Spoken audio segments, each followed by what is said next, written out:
ওনার কাছ থেকে শুনবো যে এর আসলে কোনো চিহ্ন আছে কিনা। সজাগ নিউজ আপনাদেরকে স্বাগতম। আপনাদেরকে বলে দিই যে শতবর্ষী বৃদ্ধা যাকে সাতনি গার্লস স্কুলের পাশে কে বা কাহারা ফেলে রেখেছে, রাস্তায় ফেলে রেখেছিল, সেই বৃদ্ধাকে একটু দেখানোর চেষ্টা করি। এবং সেই বৃদ্ধা কিন্তু সাতনিতে এই ঘটনাটি ঘটেছে। ডক্টর দেখার চেষ্টা করছে যে আসলে তার কোনো আঘাতের কোনো চিহ্ন আছে কিনা, সেটা একটু দেখার চেষ্টা করলো। কিন্তু এই পর্যন্ত যতটুকু জেনেছি যে কোনো আঘাতের কোনো চিহ্ন পাওয়া যায়নি। এবং স্থানীয় এবং একজন গ্রাম পুলিশ রয়েছে, তারা উদ্ধার করে নিয়ে এসেছে। তাদের কাছ থেকে আমরা জানবো যে এই শতবর্ষী মহিলাটা আসলে কীভাবে পড়েছিল, কখন পড়েছিল এবং কিভাবে উদ্ধার করা হলো। এবং সেই সাথে আমাদের সহকর্মী একজন রয়েছে রিপন, সে কিন্তু ফোন দিয়ে আমাদেরকে জানিয়েছিল এই শতবর্ষী বৃদ্ধাটা আসলে সাতনি ইউনিয়নের গার্লস স্কুলের পাশে তিনি পড়েছিল। তারপরে কিন্তু স্থানীয়রা যারা দেখার পরে কিন্তু তাকে উদ্ধার করে নাটোর সদর হাসপাতালে নিয়ে আসে। এবং আসলে ঘটনাটা কী হয়েছিল এটা জানি। রিপন এদিক এই পাশে আমি নাটোর উদ্দেশ্যে রওনা দিয়েছি যে আমাদের ওখানে বিএনপি সাবেক চেয়ারম্যানের ছেলে নাজমুল ভাই আমাকে ফোন দিল, রিপন তোমার বাড়ির পাশে একটা শতবর্ষী মহিলাকে কে বা কাহারা খেলায় রেখে চলে গেছে, তুমি আসো তো ভাই একটু দেখো। তখনই আমি ছুটে গেলাম, আমি ছুটে যা দেখি এই অবস্থা। আসলে ঘটনাটা সত্য। তখন আমি ইউনো স্যারকে অবহিত করি, নাটোর সদর ইউনো স্যারকে। উনি বলে আমি এখন মিটিংয়ে ব্যস্ত আছি, আপনি ইয়াকে ফোন দেন, আমার সচিবকে। আমার সচিবকে ফোন দেন। পরে হচ্ছে আমি সচিবকে ফোন দিই নাই, পরে আমি সদরের প্রেসিডেন্টকে ফোন দিই। উনি বলে আপনার ইয়াকে ফোন দেন, এই নাটোর সদর থানাতে ফোন দেন, অফিসার ইনচার্জ।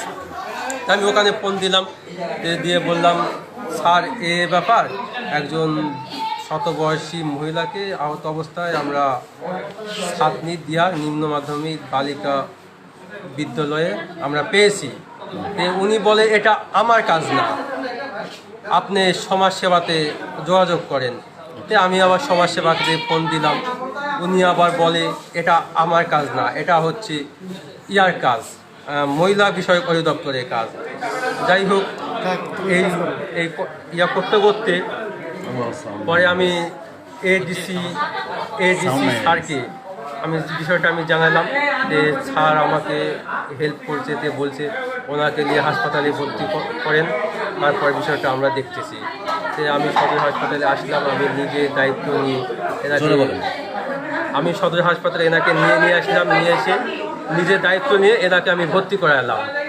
যাই হোক, ডাক্তার দেখছে ট্রিটমেন্ট চলছে, দেখা যাক কি হয়। কি কারণে মনে হচ্ছে তাকে কি ফেলে যাওয়া হয়েছে নাকি তিনি অসুস্থ অজ্ঞাত এরকম কিছু হতে পারে? আমার মত অনুযায়ী এলাকার লোকজনে বললো, কারণ এনার শরীরেই আঘাত পাওয়া গেছে এবং নাক দিয়ে ব্লাড বের হচ্ছে। এটা ওই জায়গা স্থানীয়রা বলেছিল? হ্যাঁ, স্থানীয় বলছিল। আচ্ছা, আমরাও দেখছি। আপনারাও দেখছেন? হ্যাঁ, কিন্তু ডাক্তার এখানে দেখেনি। আপনারা যে উদ্ধার করেছেন এই মহিলাকে কি আপনাদের এলাকাবাসী বা আপনারা চিনেন কি? না, এর আগে এই মহিলাকে আমরা দেখি নাই, এই প্রথম।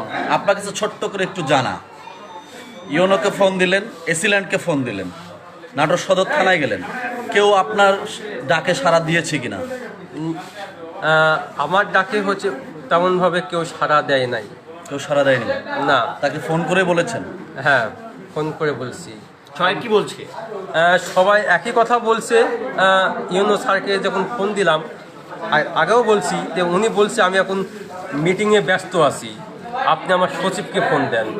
যখন এসিডেন্টকে ফোন দিলাম, তে বললো যে আপনি ইয়াকে ফোন দেন, থানা সদরের এসিডেন্টকে ফোন দিয়েছেন? জি। আচ্ছা, আপনি থানাতে ফোন দেন। থানাতে যে ফোন দিলাম, এটা তো আমার কাজ না।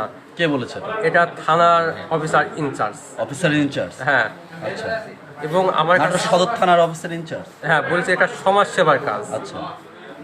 সমাজসেবাতে ফোন দিলাম, বলছে এটা তো আমাদের কাজ না। সমাজসেবা বলছে আমাদের কাজ না? না, এটা হচ্ছে মহিলা বিষয়ক অধিদপ্তরের কাজ।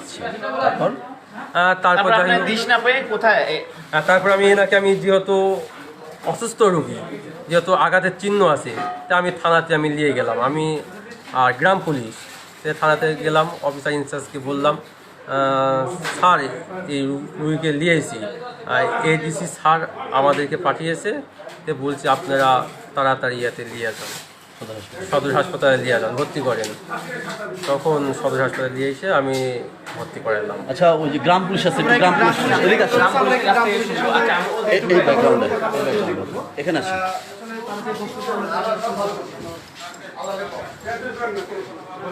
বলেন তো কি হয়েছে? জি ভাই, আদাব। যথারীতি আমার আজকে অফিস ডিউটি ছিল ইউনিয়ন পরিষদে। তো পরে আমি 9টার সময় আসলাম। আসার পরে 10টার দিকে ম্যাডাম বললো যে রতন দেখো তো 3 নাম্বার ওয়ার্ডে হচ্ছে একটা মুমূর্ষু অবস্থা একটা অসুস্থ বৃদ্ধা মহিলা আছে, তো ওখানে যাও তো। ওখানকার স্থানীয় লোকজন হচ্ছে একজন গ্রাম পুলিশকে যাইতে বলছে।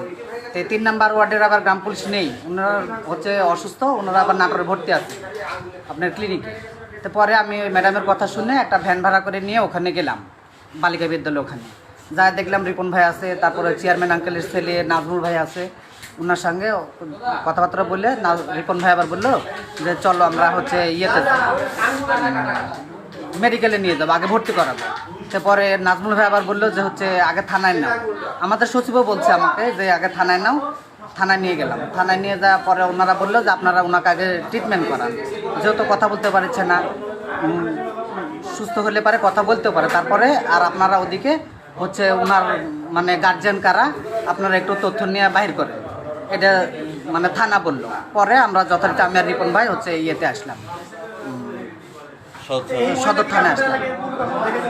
জি না, কখনো দেখেন না না, এরকম মনে পড়তেছে না। তার হচ্ছে মুখের ছবি ওরকম পাচ্ছেন না যে আমরা দেখেছি।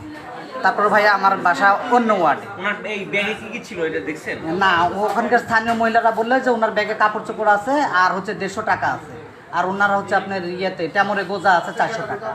আমরা দেখিনি, ওনারাই ভ্যানে উঠাই দিচ্ছে। এ পর্যন্ত আমরা এই পর্যন্ত নিয়ে আসছি। আমরা একটু দেখানোর চেষ্টা দর্শক, আমরা কিছুক্ষণ আগে যার কথা বলছিলাম যে শতবর্ষী বৃদ্ধা, তাকে যদি কেউ আসলে চিনে থাকেন অবশ্যই তার খোঁজটা নেবেন এবং শেয়ার করে জানিয়ে দেবেন এই মহিলাটি আসলে কার মা, তার সন্তান আসলে কে, এই খোঁজটা এখনও পাওয়া যায়নি। তার সন্তানকে তাকে সাতনি থেকে উদ্ধার করে নিয়ে আসা হয়েছে, উদ্ধার করে নাটোর সদর হাসপাতালে এখন রাখা রয়েছে। আসলে শতবর্ষী মহিলা যে বয়সটি, সে বয়সটি আসলে তার খেটে খাওয়ার মতো হয়তো বা সে পরিস্থিতি নাই। তার পা যদি দেখেন, যে তার পাগুলো যদি দেখায়, দেখবেন যে কতটা বয়স তার হয়েছে। আমরা আনুমানিক ধরে নিচ্ছি তার বয়স শতবর্ষী, এমনটা ধরে নিচ্ছি। এবং তার দায়িত্বটা আসলে কিছুক্ষণ আগে রিপন যেটি আমাদেরকে বর্ণনা দিল, যে থানায় গিয়েছে, থানার দায়িত্ব নিচ্ছে না, সমাজসেবায় গিয়েছে, তারা দায়িত্ব নিচ্ছে না, ইউনো মহোদয়কে ফোন দিয়েছে, সচিবকে ফোন দিয়েছে, সদর এসিলেন্টকে ফোন দিয়েছে, তারা কেউই আসলে দায়িত্ব নিচ্ছে না। একজন আরেকজনের উপর চাপিয়ে দেওয়ার একটা যে প্রবণতা, সেটা আসলে তার বর্ণনায়, রিপনের বর্ণনায় এটা উঠে আসলো, তিনি যেটি বলছিল। তো সবাই ভালো থাকুন, সুস্থ থাকুন এবং এই মহিলাকে যদি কেউ চিনে থাকেন তাহলে অবশ্যই শেয়ার করে দেবেন।